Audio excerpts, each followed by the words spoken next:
जहिया से आइल लभार ससुरा से नहीं हो जहिया से आइल लभार ससुरा से नहीं हो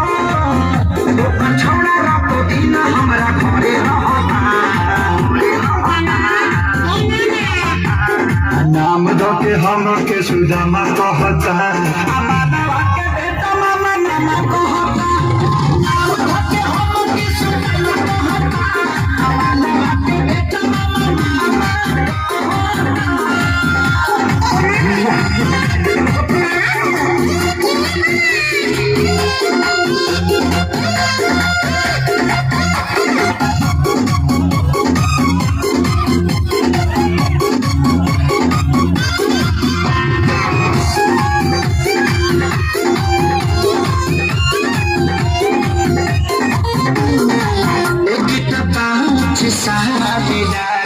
मोहब्बत बुलावे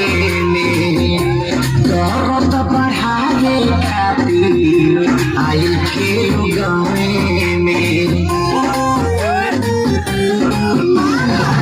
एक तो 5 साल लागल मोहब्बत बुलावे में दर्द बढ़ावे खातिर आइल खेल गावे में मन करे खाली हमरा पर टूटल बा कहर अपना माई के उ सोना हमके दामा कहता नाम धो के हम के सुदामा कहता मानवा के बेटा मामा मामा कहता नाम धो के हम के सुदामा कहता मानवा के बेटा रे मारे झगड़ा भागा भाग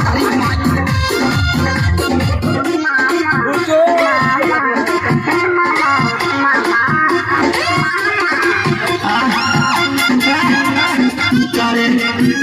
पैदा भइल बड़ी हवे के डिस्टर्ब करे खातिर भगवान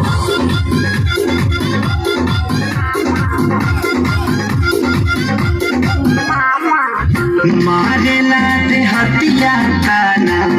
होई ना बारदास जी पूरा इज्जत के हमारा भइले सते आमास जी मारे लाते हतिया खाना होई ना बारदास जी पूरा इज्जत में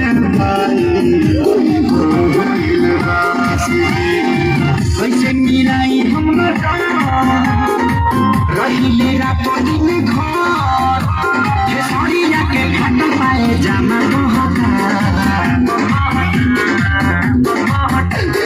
नाम धो के हम के सुदामा कहता मानवा के बेटा मामा मामा कहता नाम धो के हम के सुदामा